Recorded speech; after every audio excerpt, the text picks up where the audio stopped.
हो तारन नाया तेरे शरण, तुम हो तारन नाया, तेरे चरणों में दाता है अभिवंदना, तेरे चरणों में वंदना वंदना वंदना वंदना वंदना वंदना वंदना। अनंत अनंत शांति के निकेतन शासनपति श्रमण भगवान महावीर स्वामी के पावन चरणारविंदों में हार्दिक भावना वंदनमन। मेरे अंधेरे जीवन को रोशनी प्रदान करने वाले परम उपकारी आगम ज्ञान के भंडार आगम ज्ञाता आगम पुरुष जिन शास्त्ररतन हिमाचल केसरी उपाध्याय भगवंत श्रद्धेय गुरुदेव श्री जितेंद्र मुनि जी महाराज साहब के पावन चरण कमलों में हार्दिक भावना वंदन नमन। आदरणीय सेवाभावी श्री प्रशमित मुनि जी, धर्म सभा में उपस्थित धर्मानुरागियों, सुशीलवती माताओं एवं बहनों, असीम पुण्योदय से भाग्योदय से आप सबको संतों का समागम और वीतरागवाणी श्रवण करने का सुअवसर प्राप्त हो रहा है। श्रवण कर रहे हैं श्री महावीर स्तुति आर्य श्री सुधर्मा स्वामी जी की मंगलमय पावन भक्ति प्रधान और यथार्थ स्तुति श्री महावीर स्तुति। श्री जम्बू स्वामी जी महाराज की जिज्ञासा कि भगवान कैसे थे, प्रभु महावीर स्वामी का व्यक्तित्व कैसा था, उनका शील कैसा था, उनका ज्ञान कैसा था, उनका दर्शन कैसा था, उन प्रश्नों को सुनकर के आर्य श्री सुधर्मा स्वामी जी महाराज भगवान महावीर स्वामी के भव्याति भव्य चारित्र को दुनिया में जो भव्याति भव्य बड़ी से बड़ी वस्तुएं कहलाती है उनसे तुलना करके भगवान की महिमा को बताने का प्रयास कर रहे हैं। तो हम श्रवण कर रहे हैं 12वीं गाथा, उच्चारण कर ले। से पवै सद महापदासे, से पवै सद वीराय कांचन मठवन्ने, वीराय आड़ोत्तरे गिरिसो यपवदुगे, गिरिवरे से जलिए भौमे, पुचे सोण समणा महणाय, पुचे सोण समणा अगारिणोया परते धियाय, अगारिणोया से पवय सद महापगा से अर्थात वह मेरु पर्वत जैसे सद महापगा से, महापगा से मीन्स बहुत से, सद शब्दों के द्वारा पगा से दुनिया में प्रकाशित है, प्रसिद्ध है, विश्रुत है। ऐसे ही भगवान महावीर स्वामी अनेक अभिधानों के द्वारा, नामों के द्वारा भगवान की प्रसिद्धि दुनिया में फैली हुई थी।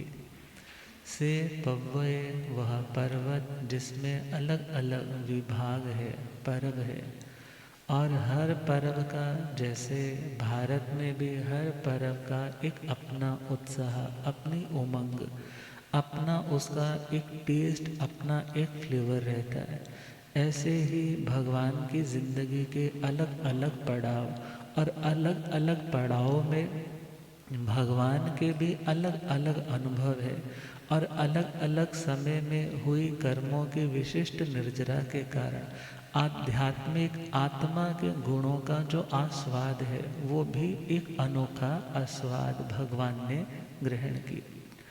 और फरमाया, जैसे मेरू पर्वत की गिरी कंदराओं में, पर्वत की गुफाओं में जब कभी कोई ध्वनियाँ आती है, वो देव गंधर्व बैठ कर के गीत गुनगुनाते हैं। किस प्रकार वो मेरू पर्वत उनकी दिव्य और सुमधुर ध्वनियों से आपूरित, भरपूर हो जाता है, भर जाता है। ऐसे ही जब भगवान महावीर स्वामी दिव्य देशना प्रदान करते, तो संपूर्ण वो स्थान जो सुनने के लिए आतुर बैठा है, भगवान के शब्दों से वो स्थान भरपूर हो जाता।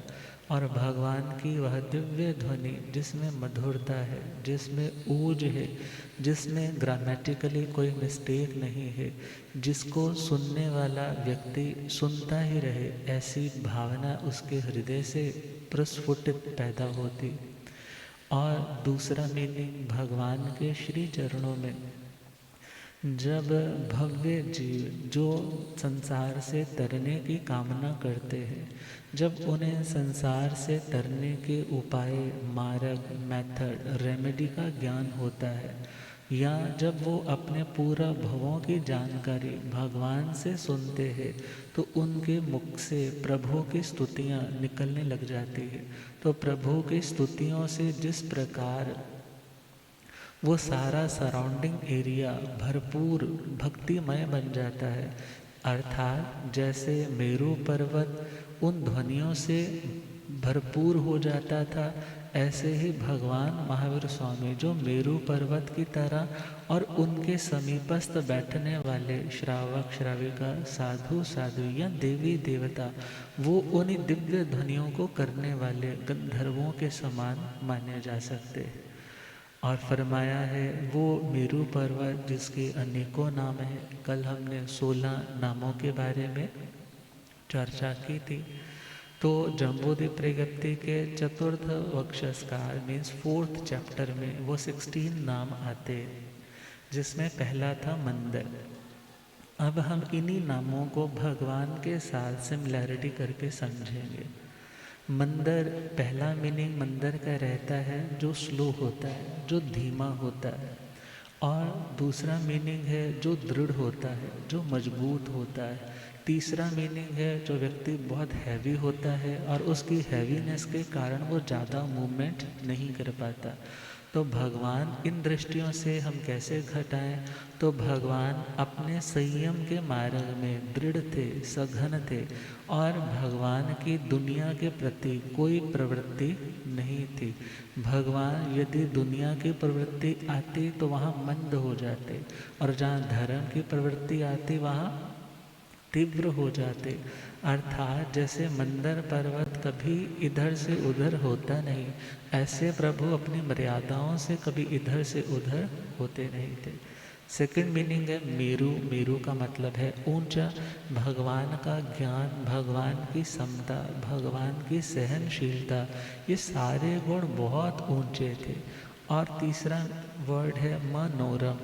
जैसे मेरू पर्वत पर आकर के मन लगता है, ऐसे ही भगवान के श्री चरणों में आकर के हर व्यक्ति का मन मानो ऐसे खो जाता है, जैसे दूध में पतासा डूब करके अपना अस्तित्व भुला देता। सुदर्शन, भगवान का दर्शन अनुपम था। दुनिया में तीर्थंकर की माता बनने का सौभाग्य किसी विरली माता को ही प्राप्त होता है।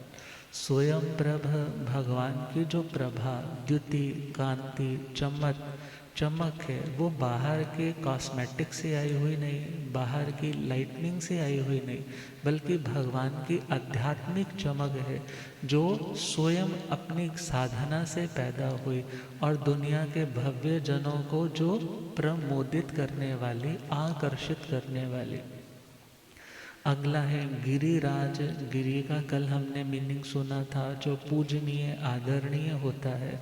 और भगवान महावीर स्वामी सबसे ज़्यादा हमारे लिए ऑनरेबल है, हमारे लिए सबसे ज़्यादा रिस्पेक्टेबल है, रिस्पेक्टफुल है।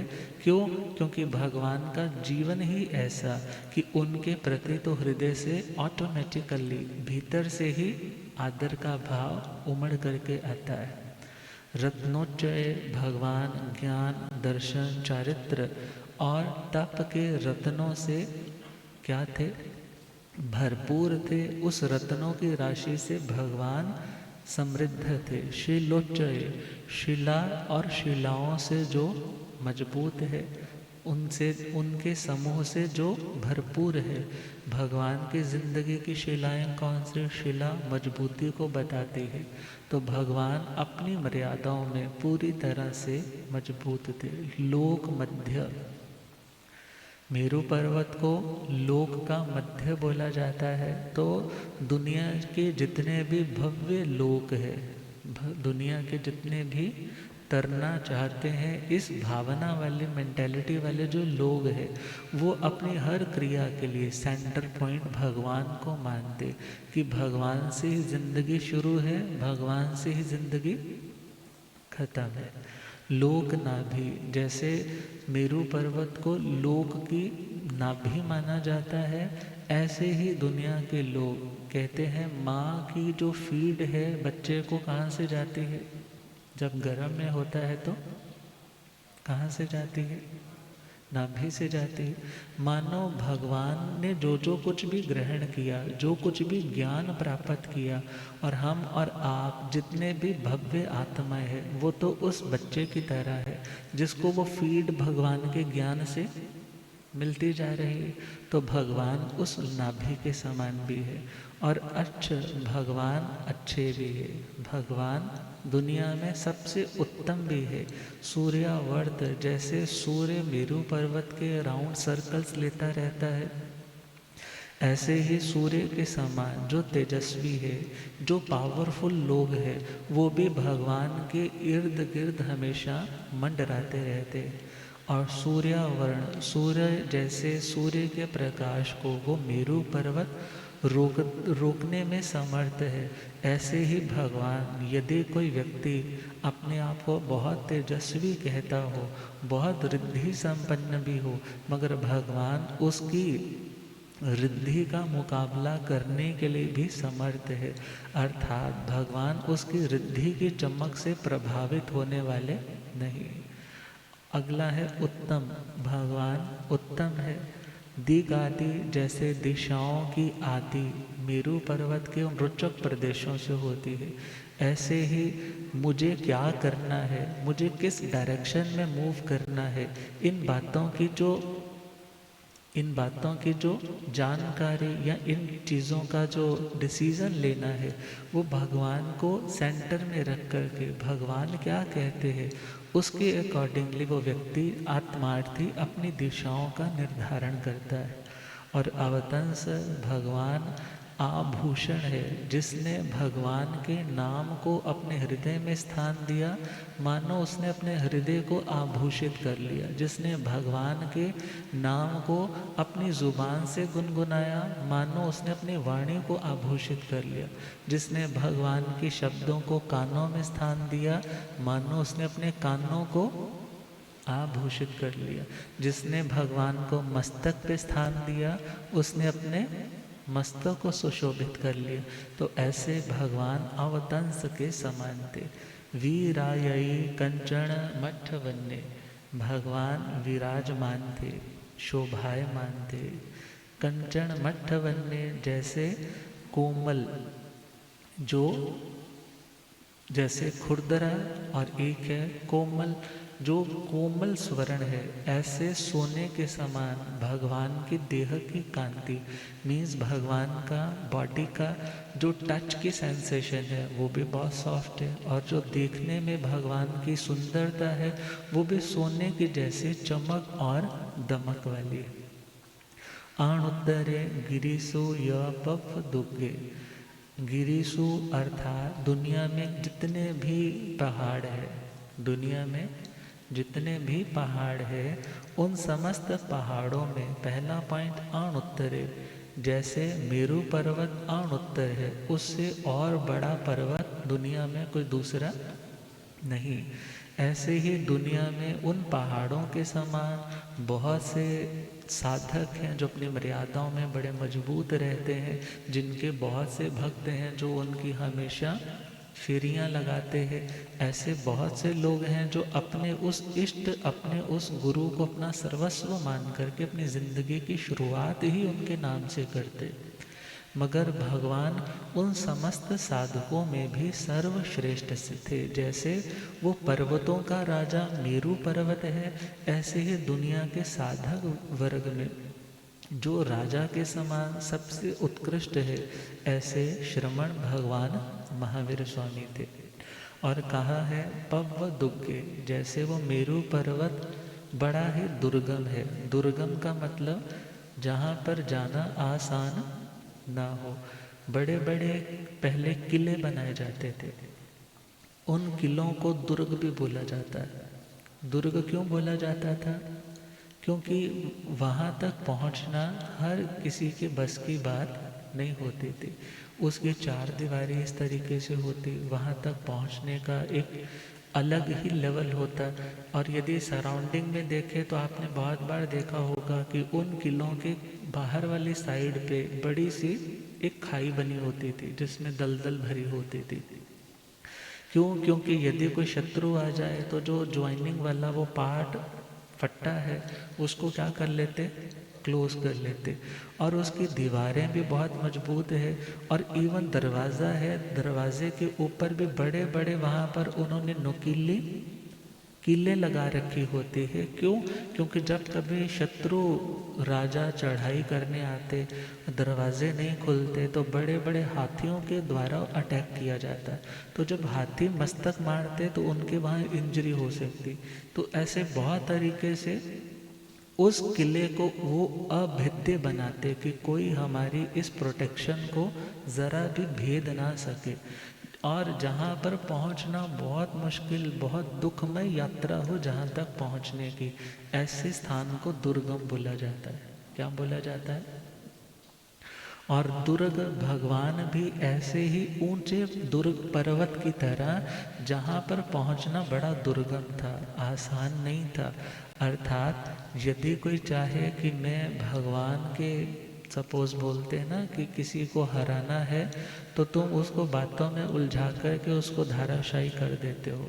मगर भगवान ऐसे दुर्भेद्य किले के समान थे। भगवान ऐसे दुर्गम थे कि जहाँ पर पहुँचना किसी के बस की बात नहीं थी। अर्थात जैसे वो मेरू पर्वत, वहाँ पर कितनी मेखलाएं बनती है। मेखला वैसे तो कमर पर पुराने टाइम में तड़ागी बांधते थे, उस तड़ागी को मेखला बोला जाता है। और पर्वत की तड़ागी कौन सी है? जहाँ जहाँ पर्वत के ऐसे राउंड्स आते हैं, ऐसे आवर्त बनते हैं, उसे क्या बोलते हैं? मेखला। और जैसे वो पर्वत अपनी मेखलाओं के कारण बड़ा ही कठिन हो जाता है, मीन्स वहाँ पर चढ़ना बड़ा मुश्किल सा लगता है, ऐसे ही भगवान महावीर स्वामी का पार पाना, या भगवान महावीर स्वामी ने इतनी ऊंची हाइट को प्राप्त किया। क्षमा की हो, विनम्रता की हो, सरलता की हो, निष्कपटता की हो, अर्थात जितने भी संयम इत्यादि गुण है, भगवान इतने ऊंचे कैसे पहुंच गए, इस बात का अंदाज़ा लगाना भी क्या है? बहुत दुर्गम है, बहुत मुश्किल है। और दूसरी बात, भगवान को यदि हम डिस्कशन में, शास्त्रार्थ में हराना चाहे तो ये भी इम्पॉसिबल वाली बात है। और फरमाया जाता है भगवान के पास ऐसा कौन था जो श्रद्धा से आया, ऐसा कौन था जो बिन श्रद्धा के आया। तो ऐसे ढेरों दृष्टांत मिल जाते हैं। जो श्रद्धा से आया उसने तो बहुत कुछ पाया, जो श्रद्धा से नहीं भी आया उसने भी अपनी श्रद्धा को जागृत किया। क्योंकि कहते हैं लाइन आती ना, जो हमसे टकराएगा वो चूर चूर हो जाए। मगर भगवान तो पारस मणि के समान थे। भगवान का तो क्या उद्घोष था, जो हमसे टकराएगा वो हम जैसा हो जाएगा। अब यदि कोई उनको हराने भी आता, उनसे टकराने भी आता, तो उसमें भी भगवान जैसी क्षमा, विनम्रता आदि गुणों का संचार होने लग जाता। मगर भगवान को जीतना वो पॉसिबल नहीं था। भगवान अपराजित योद्धा थे।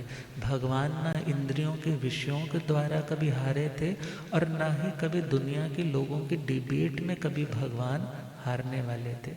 और यदि हम सपोज करो, यदि हम इन पाठों को दुनिया के प्रयोजनों के लिए बताने लग जाएं, तो यहाँ पर इन गाथाओं के माध्यम से दुनिया के कई प्रयोजन सिद्ध हो सकते। मगर हाँ, हम उस तरीके से मार्केटिंग नहीं करते। क्यों नहीं करते? क्योंकि हमारा धर्म आत्मा का धर्म है। आत्मा की प्यूरिफिकेशन, आत्मा की उन्नति, आत्मा के आध्यात्मिक गुणों के विकास को लक्ष्य में रख करके किया जाने वाला धर्म है। तो खैर आण उत्तरे गिरिशो य पव दुग्गे, जैसे वह मेरु पर्वत आण उत्तर है, सबसे ऊंचा है, और जितने भी सामान्य पर्वत है, क्योंकि जब सराउंडिंग में देखें तो सोमनस है, गंधमादन है, हाँ, तो ऐसे वो 4 पर्वत जो ऊंचे ऊंचे गजदंताकार हो जाते हैं। मगर उन सभी पर्वतों में सबसे ऊंचा पर्वत कौन है? मेरु पर्वत। ऐसे ही उस टाइम 363 मत प्रचलित थे, मगर उनमें भी सबसे उत्कृष्ट जो साधक थे वो भगवान महावीर स्वामी थे। और कहा कि जैसे उस पर्वत की ऊंचाई तक पहुंचना आसान नहीं, ऐसे ही भगवान की ज्ञान की ऊंचाई को नाप सकना ये भी किसी के बस की बात नहीं। और जैसे वो मेरु पर्वत, जिसकी वो 1,00,000 योजन का मेरु पर्वत और उसके ऊपर 40 योजन की चूलिका। कितनी योजन की? वो 40 योजन की चूलिका मानो क्या बता रही है कि अब कुछ भी पाना शेष नहीं रहा, कि अब जो व्यक्ति दुनिया के उस धरातल से ऊपर उठ जाता है तो फिर वो अपर हाइट्स तक पहुंच जाता है। और इतना और ध्यान देना है, 1,00,000 योजन में इन 40 योजन को काउंट नहीं किया जाता। 1,00,000 योजन में इस 40 योजन की चूलिका की काउंटिंग नहीं की जाती। क्यों नहीं की जाती? जैसे सपोज करो किसी की हाइट है 5 फुट 6 इंच, मगर सपोज उसने अपना हेयर स्टाइल ऐसा बनाया है कि जिसकी लंबाई है 5 इंच, तो वो हेयर स्टाइल नहीं ना काउंट में आता। अब जो लोग हरिद्वार ऋषिकेश गए हैं तो वहाँ पर चोटी वाला रेस्टोरेंट देखा होगा, और वहाँ पर उसकी बेचारे की हाइट तो 5 साढ़े 5 फीट होगी, मगर चोटी उसकी, मगर उस चोटी को काउंटिंग में जब हाइट नापी जाएगी तो हाइट में उसको काउंट नहीं किया जाएगा। ऐसे ही चूलिका, चूला बोला जाता है अग्रभाग को, और अग्रभाग बोला जाता है केशों को। इसी प्रकार उस मेरु पर्वत के वो 40 योजन के वो देखा जाए तो वो चोटी के समान है, जिसको 1,00,000 में काउंट नहीं किया जाता। जस्ट फॉर ए नॉलेज आपको ये बताया। मगर हम वापस लौटे, जैसे वह पर्वत बड़ा दुर्गम है जिस पर पहुंचना किसी के बस की बात नहीं, ऐसे ही भगवान महावीर स्वामी जब कभी बात करते, कोई प्रश्न पूछने आता, ये सोच कर कि मैंने भगवान को हराना है, तो भगवान इस तरीके से बात करते, नए निक्षेप की भाषा में, सप्त भंगी नए की भाषा में, द्रव्य नए और व्यवहार नए की भाषा में, और द्रव्यार्थिक और पर्यायार्थिक नयों की भाषा में जब भगवान बात करते, तो ऐसे टाइम में सामने वाला व्यक्ति उन शब्दों के जाल में ही उलझ करके रह जाता, और एट लास्ट वो भगवान के चरणों में सरेंडर कर देता कि मैं आपके साथ डिबेट नहीं कर सकता।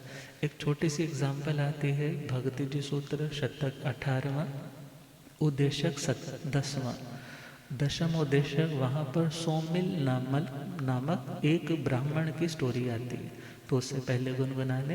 वीर प्रभु भगवान को कैसे जाने, वीर प्रभु भगवान को कैसे, उन जैसा बनने के मन में भी ठाने हो,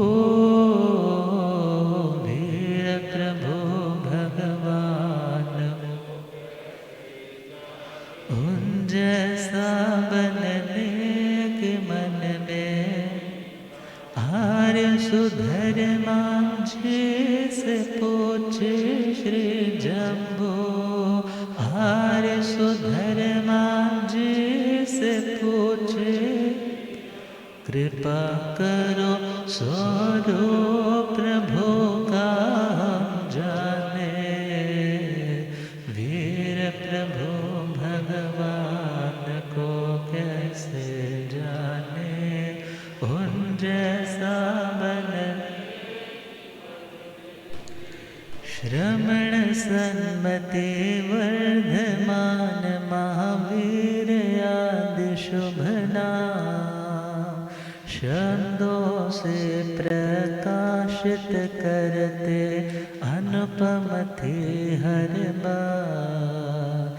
श्रमण सन्मति वर्धमान महावीर आदि शुभ नाम, शब्दों से प्रकाशित करते धर्म तत्व अभिराम, दिव्य ज्ञान से आलोकित उनको जाने, दिव्य ज्ञान से आलोकित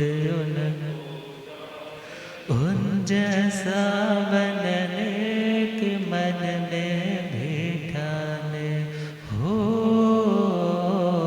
वीर प्रभु भगवान को कैसे, उन जैसा बनने के मन में।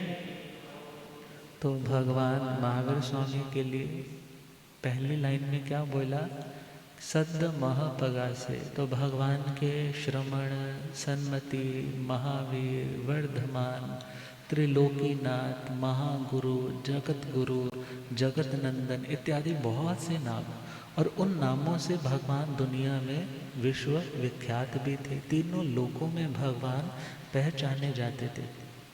और दूसरा मैंने भगवान अपने शब्दों के द्वारा धर्म तत्वों को प्रकाशित करते थे। किसको?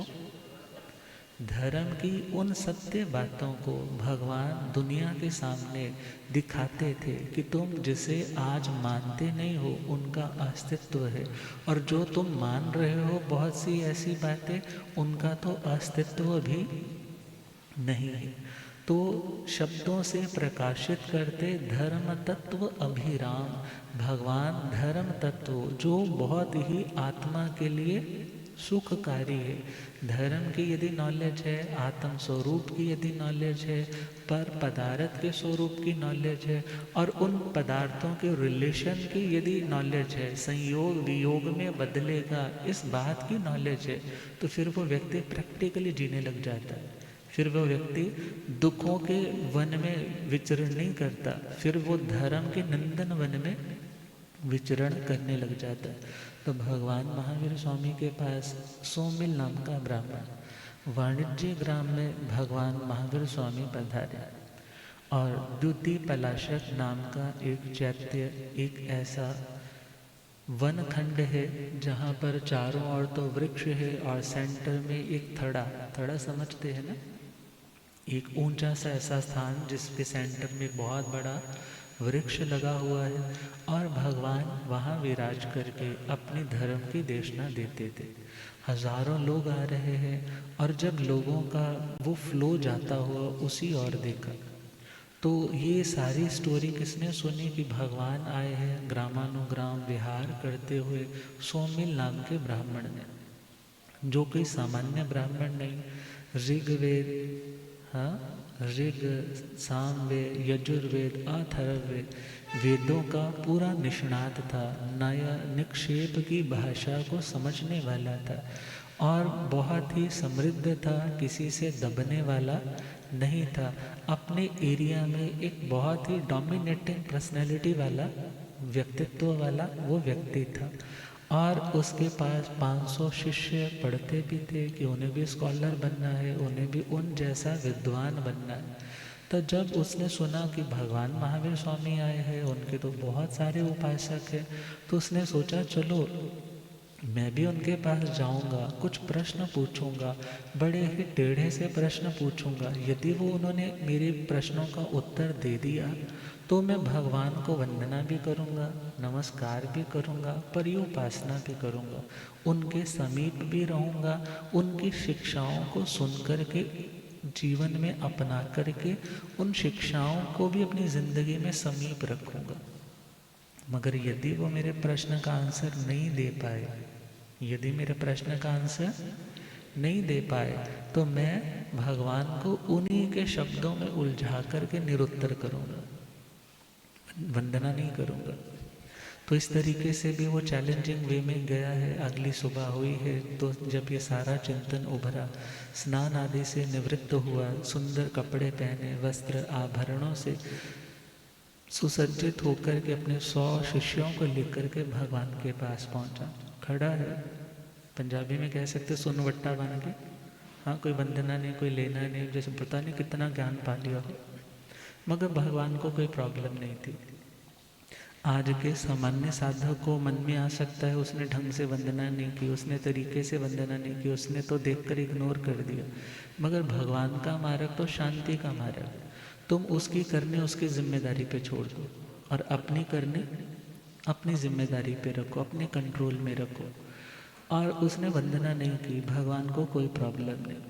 और उसने शब्द तो वही बोलना है क्योंकि दुनिया के लोग उन्हें भगवान कहते हैं, तो उसने भी यही कहा कि हे भगवान, क्या आपके यात्रा होती है? क्या आपके यात्रा होती है? क्या आपके यापनीय होता है?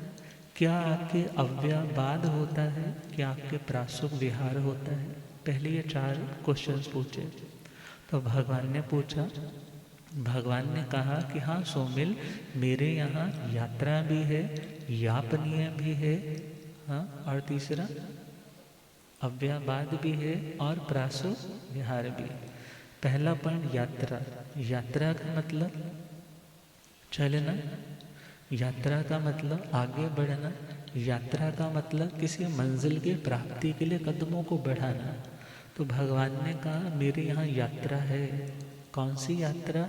स्वाध्याय में रमण करना। किस में रमण करना? जो टोटल निर्दोष यात्रा है, जिसमें कोई दोष नहीं, किसी जीव की कोई घात नहीं होगी।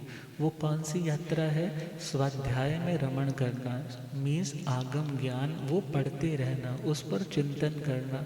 दूसरे तरह की यात्रा तप करना, अर्थात 12 तरह की तपस्या है, उनमें अपनी आत्मा को लिख करके जाना। क्योंकि यात्रा इसलिए करते हैं कि मेरे कर्म कट जाए, मेरी मलिनता दूर हो जाए। तो भगवान ने कहा मेरे यहाँ यात्रा कौन सी है? यदि तपस्या करोगे तो कर्म ज़रूर तुम्हारे धुल जाएंगे। मेरे यहाँ संयम को यात्रा कहा, स्वाध्याय को यात्रा कहा, ध्यान को यात्रा कहा। आवश्यक आदि जो 6 क्रियाएं हैं, उनमें जो आत्मा यत्नशील है, उसमें जो यत्न करता है, उसे कहा ये यात्री है। तो मेरे यहाँ यात्रा है। दूसरा क्वेश्चन था क्या आपके यापनीय है? यापनीय का मतलब है जो आपकी यात्रा में सहयोगी बन सके, आपकी मंजिल से आपका संयोग करवा सके, ऐसी कोई चीज़ है? तो भगवान ने कहा हाँ है, 2 तरह का यापनीय है, इंद्रिय यापनीय और दूसरा 9 इंद्रिय यापनीय। इंद्रिय यापनीय मीन्स मेरी ये 5 इंद्रियां, श्रोत्रेंद्रिय, चक्षुरेंद्रिय, घ्राण इंद्रिय, रसन इंद्रिय, स्पर्श इंद्रिय मेरे कंट्रोल में है, मेरे निग्रह में है। इसलिए मेरी मंजिल की प्राप्ति में ये रुकावट नहीं डालती। सपोज कोई व्यक्ति 5 घोड़ों पर सवार होकर के जा रहा है, रास्ते में खेत हरे भरे दिखाई देते हैं, यदि वो घोड़े उस खेतों की ओर उन खेतों की ओर भागते हैं तो वो व्यक्ति अपनी मंजिल तक कैसे पहुंचेगा? वो तो रास्ते में रह जाएगा। मगर जिसके वो घोड़े नियंत्रित हैं, वो उनको अपनी मंजिल की तरफ दौड़ा करके बड़ा रिलैक्स होकर के चैन की नींद सोता है। ऐसे भगवान ने कहा ये 5 इंद्रियों के घोड़े मेरे अकॉर्डिंगली चलते हैं, ये मेरे बस के बाहर नहीं है। तो ये यापनीय हुआ। दूसरा, मेरा क्रोध, मेरा मान, मेरी माया, मेरा लोभ, ये चारों तरह के कषाय मेरे पूरी तरह से क्षय हो चुके हैं, इसलिए मुझे मुक्ति रूपी मंजिल प्राप्ति से जोड़ने में ये कारण बनने वाले हैं। तीसरा क्वेश्चन था आपके अव्ययभाद है, भगवान ने बोला है अव्ययभाद। वो अव्ययभाद का मतलब क्या है? बाधा रहित। अव्ययभाद का मतलब बाधा रहित। तो बाधा रहित का मतलब कि मेरे शरीर में किसी भी तरह की कोई बाधा, कोई तकलीफ नहीं है कि जो मेरी साधना में रुकावट डाल रही हो। अर्थात मेरी शरीर में वात, पित्त, कफ, ये तीनों तरह के प्रसंग उद्वेलित मीन्स उग्र रूप में नहीं है, और ना ही मेरे शरीर में कोई सन्निपातिक रोग है। सन्निपातिक रोग है जब गैस्ट्रिक ट्रबल भी है, हाँ, जब वात भी है, पित्त, एसिडिक ट्रबल भी है, और तीसरा कफ, जिसमें व्यक्ति को श्लेषम इत्यादि वो कफ, ये तीनों के तीनों जब दोष इकट्ठे आते हैं उसे सन्निपातिक रोग बोला जाता है। तो भगवान ने बोला मैं फिजिकली पूरी तरह से फिट एंड फाइन हूँ, मुझे किसी तरह की कोई प्रॉब्लम नहीं। फिर अगला क्वेश्चन पूछा था आपके प्रासुक विहार है? तो भगवान ने बोला हाँ प्रासुक विहार है, क्योंकि मैं ऐसे ऐसे स्थानों पे रुकता हूँ जो मेरे निमित्त से बनाए हुए नहीं होते, और हम अलग अलग स्थानों पे रुकते भी हैं, और वहाँ पर जो निर्दोष स्थान है, निर्दोष पाठ इत्यादि है, उसकी याचना करके भी ग्रहण करते हैं, और जाने पर उसे लौटा भी देते हैं। और उसके साथ साथ स्त्री, पशु और नपुंसक इनसे रहित स्थान पे हम निवास करते हैं, इसलिए हमारा विहार भी क्या है? निर्दोष है, प्रासुक। फिर उस मन चले ब्राह्मण को क्या सूझी? इंटेलिजेंट तो बहुत था, क्वेश्चन तो और सारे भी पूछे हैं। कहने लगा अच्छा बताओ आपके मांस भक्ष्य है या अभक्ष्य है? आपके मांस भक्ष्य मतलब खाने लायक मानते हैं या अभक्ष्य या नहीं खाते? तो भगवान ने बोला देखो मांस ना 2 तरह का होता है। मांस कैसा होता है? 2 तरह का होता है। पहला तो है द्रव्य मांस और दूसरा है काल मांस। पहला कौन सा? द्रव्य मांस, दूसरा है काल मांस। द्रव्य मांस के भी 2 भेद होते हैं, एक अर्थ मांस है और दूसरा धान्य मांस है। और कहने लगे जो अर्थ मांस है वो तो सोना चांदी है कि 10 मास से सोना, 20 मास से सोना। अब ये सोना तो किसी साधु के खाने वाली चीज़, ये तो हमारे लिए अभक्ष्य है। और जो धान्य मांस है, जो धान्य में जो हम कह सकते हैं माँ बोल सकते हैं, मांस बोल सकते हैं। अब वो जो मांस है वो हमारे लिए शस्त्र परिणत और अशस्त्र परिणत, शस्त्र परिणत और शस्त्र अपरिणत मीन्स जो किसी शस्त्र के द्वारा सुधारा गया है उसे क्या बनाया गया है? निर्बीज। क्या बनाया गया? अचित्त बनाया गया। सचित्त और अचित्त 2 तरह के वो धान्य होंगे ना, तो जो सचित्त होंगे वो हमारे लिए ग्राह्य और जो अचित्त होंगे वो हम ले सकते हैं। मगर उसमें भी जो हमने याचना के द्वारा लिए होंगे वो हमारे लिए ग्राह्य है, और जो हमने याचना नहीं किए वो हमारे लिए ग्राह्य नहीं है। इस तरह जब ये सुना कहने लगा अच्छा फिर वो काल मास आपने तो उसके बारे में तो बताया नहीं, वो काल मास क्या है? तो भगवान कहने लगे काल मास तो है महीना, जैसे श्रावण मास, आषाढ़ मास। अब ये महीनों को तो कोई खा नहीं सकता। वो बेचारा फिर मुंह लेकर के बैठ गया। फिर भगवान से पूछने लगा अच्छा मेरे को बताइए आपके जो कुलत्थ है, जो कुलत्थ है वो ग्राह्य है या अग्राह्य है, भक्ष्य है या अभक्ष्य है। भगवान ने कहा वो कुलत्थ भी दो तरह की होती है। एक तो है जो अपने कुल में स्थित कुल, जो स्त्री है जो अपने कुल की मर्यादाओं में रहने वाली है, उसे भी कुलत्थ बोला जाता है। और दूसरा है कुलत्थी की दाल। दूसरा क्या है, जो पहाड़ी दाल, जब किसी को पत्थरी हो जाती है, स्टोन हो जाता है, तो बोलते हैं इसके कुछ दाने भिगो करके सुबह पानी लो, तुम्हारी पत्थरी क्या हो जाएगी, रिलीज हो जाएगी। अब भगवान से क्या पूछा कि प्रभु आपके लिए वो काल, आपके लिए वो कुलत्थ ग्राह्य है या अग्राह्य। तो भगवान ने बोला जो स्त्री वाला जो कुलस्थ है, मीन्स जो कुल में स्थित स्त्री है, वो तो साधु के लिए बिल्कुल अग्राह्य है। और जो दूसरी कुलत्थी की दाल है, यदि तो वो सचित्त है तो अग्राह्य है, और यदि अचित्त है तो ग्राह्य, ग्रहण करने योग्य है। यदि वो ईशनीय अर्थात अपनी उस मर्यादा के अकॉर्डिंग है तो ग्राह्य है, यदि मर्यादा से बाहर है तो ग्राह्य नहीं। अब उसने सोचा आप इनसे और क्या क्वेश्चन पूछो। अब कहने लगा अच्छा हमारे शास्त्रों में आता है कि भगवान एक भी है, दो भी है, अनेक भी है, तो दुनिया के लोग आपको भी क्या कहते हैं, आपको भी क्या कहते हैं भगवान। तो आप बताइए आप एक है, दो है, कितने हैं, अनेक है। तो भगवान ने बोला मैं एक भी हूँ, मैं दो भी हूँ, और मैं अक्षय भी हूँ, और मैं अव्यय भी हूँ, मैं अवस्थित भी हूँ, और मैं अनेक भी हूँ। अब उसने पूछा वो कैसे। भगवान ने बोला द्रव्य की दृष्टि से। किसकी दृष्टि से, द्रव्य की दृष्टि से। जीव आस्तिक है, द्रव्य की दृष्टि से मैं आत्मा अकेला हूँ, मैं आत्मा, तो उस दृष्टि से मैं आत्मा एक हूँ। और दो कैसे हो, तो भगवान ने कहा दो, दो किस दृष्टि से कहा, दो कहा कि मैं ज्ञान और दर्शन इन दो उपयोगों से युक्त हूँ। किससे युक्त हूँ, ज्ञान और दर्शन इन दो उपयोगों से युक्त हो, इसलिए मैं दो हूँ। और फिर कहा प्रभु आप अक्षय कैसे है। तो भगवान ने कहा मैं अपने आत्म प्रदेशों की दृष्टि से अक्षय हूँ।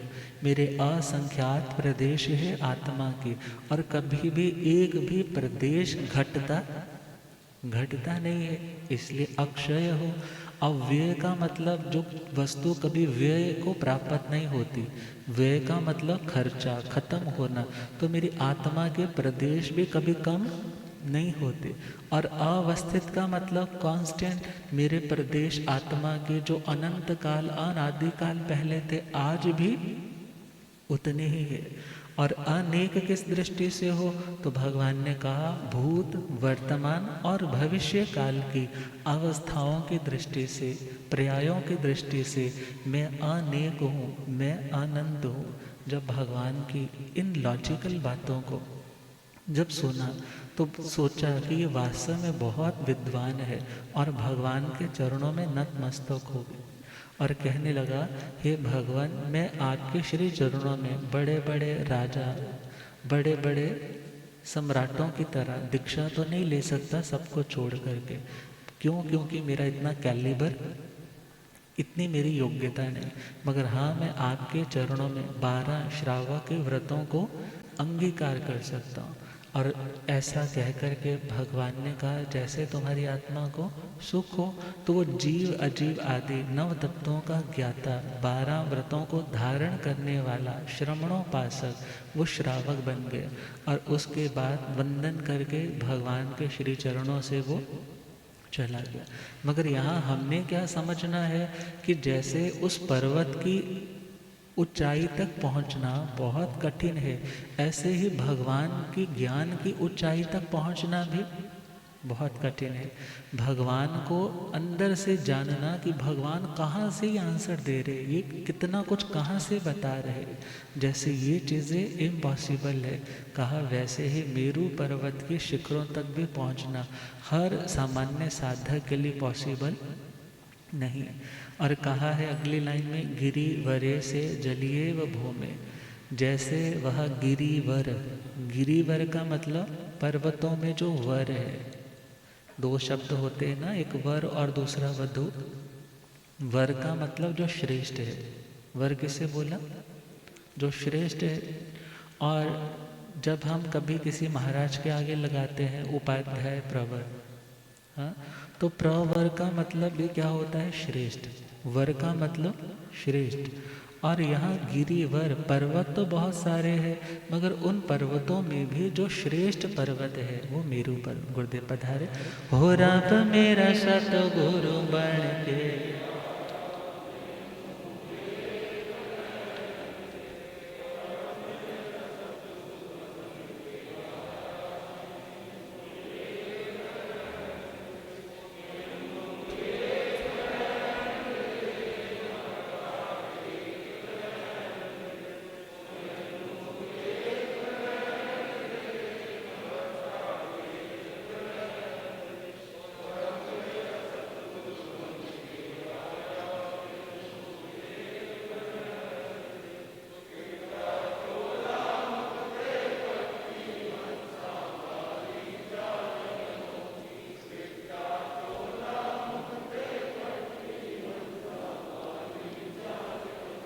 होए थे झुकदा है संसार मैनू,